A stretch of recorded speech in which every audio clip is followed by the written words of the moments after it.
Punahohtoisina kuin syksyiset puolukat seisovat Koistilan ja Laitilan talot lähekkäin samalla mäenkumpareella, keskisuomalaisessa maisemassa. Samaa koivujen reunustamaa tietä tultiin molempiin taloihin valtatieltä. Talot sijaitsevat keskellä laajaa ja vanhaa Leppämaan kylää. Jo vuosisatoja olivat kaskisavut nousseet näiltä maisemilta ennen nykyistä elossa olevaa sukupolvea. Aikakirjoihin kirjattiin vuotta 1942 ja menossa oli jatkosodan toinen kesä. Molemmista taloista oli miesväki rintamalla lukuun ottamatta vanhoja isäntiä, joille ikä antoi luvan olla poissa sodasta. Alulla oleva heinäkorjuutyö antoi huolenaiheita varsinkin Laitalan isännälle, sillä peltojen laajuuteen nähden työvoimaa oli niukasti, siitä huolimatta, että Laitilan talossa oli oikeastaan elossa 3 miespolvea. Ukko Liimatainen oli iältään jo 87 vuoden ikäinen, ja hänen poikansa Otto lähenteli 60 vuoden rajaa. 3. polvi, Otto isännän 3 poikaa, oli rintamalla. Tyttäriä Laitalassa ei ollut, mutta sen sijaan niitä oli Koistilassa sitä runsaammin, 50. Tästäkin talosta oli 2 poikaa rintamalla. Vanhin Koistilan tyttäristä oli jo vuosia karjakkona maailmalla leipäänsä ansaitsemassa. Hän oli nimeltään Ilona ja oli saapunut joksikin ajaksi Arttu-isänsä auttamaan heinätöissä. Niin Koistilassa kuin Laitilassakin tunnettiin pelkoa rintamalla olevien miesten vuoksi. Liian usein kumisivat pitäjän kirkon kellot merkkinä siitä, että jälleen oli joku saanut surmansa rintamalla. Usein valvoivat näidenkin talojen äidit pitkään yöhön miettien, mitä kohtalo poikia kohtaa. Koistilan Maria emäntä oli uskovainen ihminen, joka paljon muisti rukoilla, ei vain omien poikiensa, vaan kaikkien vaaratilanteessa olevien miesten edestä. Eipä hän jättänyt myöskään Venäjän maan miehiä rukoustensa ulkopuolelle, vaikkakin hän hyvin tiesi, ettei tällaista toimintaa hyväksyttäisi kaikilla tahoilla. Olihan sota ja pahansuopaisuuden henget paaduttivat ihmisen koviksi. Eräänä aamuna, aamulypsyn jälkeen, saapui Laitalan Kustaava emäntä kertomaan huolissaan Koistilaan.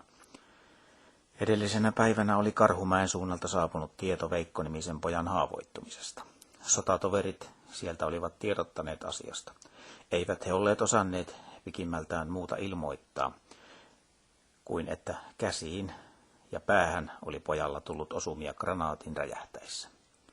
Tarkempia tietoja sairaalasta odotettiin tuskaisasti talossa. Ei ollut kukaan liioin nukkunut viime yönä, näin emäntä itkien kertoi. Ei ihmiselle tapahdu enempää kuin Jumala sallii, koetti Maria emäntä lohduttaa naapuriaan. Monesti tässä on jo ahtaalla oltu sodan kurjimukseen sortuneiden lastemme tähden. Minä kuitenkin uskon, että Jumala lähettää väkevät enkelinsä vartioimaan lapsia. Niinhän sinä sanot, kun osaat rukoilla ja rukoilet, hoki Kustaava tuskissaan. Muista toissakeväisen maaottelumarssin, joka järjestettiin vähän ennen kuin sota alkoi. Minä kurja sitä tanssin vielä tämänkin köhäkän päättäjäisiksi arvaamatta, että viikon perästä joudun luovuttamaan poikani rintamalle. Kaikki elämäni rikokset ovat helvetin tulena polttaneet tuntoani viime yönä. Jos poikani menee Tuonelaan, niin hän menee sinne minun syntieni tähden. Kyllä Jumala puhuu meille ihmisille monella muotoa, mutta jos Jumala antaisi meille kenelle tahansa ansioittemme mukaan, niin kaikki poikamme kaatuisivat rintamalla ja itsekin tulisimme sairaudella tai muulla vitsauksella lyödyiksi. Tuo, että sinä, elähtäneempi ihminen, läksit mukaan noihin tanssiaisiin, oli ajattelemattomasti tehty. Enkä minä uskaltaisi enää millään sellaiseen, mutta kuulen nyt, hyvä naapuri. Raamatusta se hyvä uutinen, että voit saada kaikki syntisi anteeksi. Sanotaanhan, että jos me tunnustamme syntimme, on hän uskollinen ja vanhurskas, niin että hän antaa meille synnit anteeksi ja puhdistaa meidät kaikesta vääryydestä. Minä tunnustan sinulle, Kustaava, heikkouteni ja viheliäisyyteni siinä, etten ole sinulle enemmän puhunut näistä taivasasioista. Minun pitäisi olla uskovainen, mutta kovin on kieleni ollut kerkeä selittämään maallisia, mutta taivaallisia ei. Anna anteeksi tämä laiminlyöntini. Saat, minun puolestani, mutta minussa se on ollut vika, ettet ole kyennyt puhumaan. Sinä muistat, että siihen aikaan, kun tulin miniäksi Laitalaan, minä hyvin mielelläni veisasin virsiä kanssasi, mutta silloin vapaussodan päivinä hirvittävä veljesviha riisti uskoni, Jumalaan ja kaiken. Muistan, kun toimitin mieheni silloin rintamalle. Minä lähes toivoin näkeväni hänet suuren isänmaan asian tähden henkensä antaneena. Elämä on tasannut minua niin, ettei entisestä valkoverisestä murhaajanaisesta ole enää paljoakaan jäljellä. Mutta ethän sinä mikään murhaaja ole, keskeytti Maria. En minä siinä mielessä, että olisin ketään tappanut, mutta minussa asui se henki, joka panee tappamaan. Ja tämä henki ajoi Jumalan vaikutuksen pois sydämestäni. Niin kuin sanon, olen osittain jo tässä mielessä muuttunut. Noina kiihkomielisyyteni päivinä en olisi millään antanut naurista nälkäiselle punikille. Nyt hoitelen meillä työssä olevaa venäläistä sotavankia kuin omaa poikaani. Mutta ei tämä riitä. Pahat tekoni painavat minua, ja niiden tähden Veikko menee nyt hautaan. Oi, kumpa Jumala antaisi edes toisen poikani elää. Kustava, Jeesus antoi sinulle syntisi anteeksi, yritti Maria sanoa. Antaa, kyllä antaa, mutta mitenkäs minä saan ne tunnoltani pois? Sanassa sanotaan, että Jeesuksen Kristuksen, Jumalan pojan veri puhdistaa meidän oman tuntomme kuolleista teoista palvelemaan elävää ja totista Jumalaa. Mitä ovat kuolleet teot? Juuri niitä, mitkä jäytävät omaa tuntoasi. Mikä olisi sitten ensimmäinen elävä teko minulta, jolla ei niitä ole tähän asti ollut? Se on Jumalan teko, että uskot häneen, jonka Jumala on lähettänyt meille pelastajaksi, Kristukseen, Jeesukseen. Toinen elävä teko on se, että teet parannuksen ja tunnustat syntisi. Kustava hiljeni vähäksi aikaa. Hänestä tuntui kuin kuuma kiehuva vesi olisi koko ajan kaadettu hänen sisimpäänsä. Omat synnit ja jossakin sotasairaalan vuoteella viruvan pojan kohtalo synnytti tuon tunteen. Yhtäkkiä hän parahti. Jospa poikani otetaan minulta pois sen tähden, että kerran en kurjaa armahtanut. Ketä kurjaa? Muistatko sen pienen huutolaispojan, joka oli meillä noin 20 vuotta sitten? Muistan toki, Raimo Hoikkasen. Kärsin minäkin sen pojan tähden. Mitä hänelle kuuluu? Kumpa tietäisin, missä hän on, niin voisin ehkä jotakin sovittaa. Raimo hävisi täältä kotikylältään heti, kun kykeni vähänkin huoltamaan itseänsä. Eikä suinkaan ilman syytä. Kovan kohtalon tarjosi kotikylä hänelle. Niin tarjosi, mutta minä kai sain sen käsityksen, että teillä hänen oli aivan erikoisen hyvä olla. Eikös hän ollut vanhan emännän erikoisessa suojeluksessa? Oli varmasti, mutta niin kuin jo äsken sanoin, minussa asui häijyhenki jo tuohon aikaan. Kun minä havaitsin, että anoppini vaali huutolaispoikaa enemmän kuin minun lapsiani, niin kateus kai se minun sieluuni häijyt tuumat nosti. Kun mieheni läksi kunnantalolle ratkaisemaan huutolaisemme kohtaloa seuraavaksi vuodeksi, vaadin minä salaisesti mieheltäni, että meidän on saatava hoitopalkkaa enemmän kuin kuluneelta vuodelta. Niin Raimo joutui sitten lähtemään muutamaa kurjaa markkaa alemmasta hinnasta kuin mitä me olimme vaatineet. Viime yönä tuli tämäkin tapaus mieleeni, ja olin näkevinäni taas huutolaispoikamme tuskaisan katseen, kun hänen täytyi meiltä lähteä. Muistin myös anoppini itkun tuolla eron hetkellä. Hänellä ei ollut enää valtaa silloin muuttaa talossa asioita. Avaimet olivat jo minun huostassani. Oi, jospa tietäisin, onko Raimo vielä elossa. Osasin muuten näytellä asian niin hyvin, ettei anoppikaan asiaa huomannut.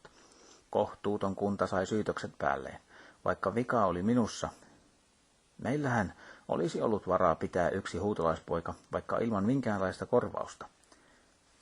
Ilona Koistilan tytär seisoi keittiön ovella ja kuunteli Laitalan emännän puhetta. Nyt hän sai aiheen puuttua keskusteluun ja sanoi.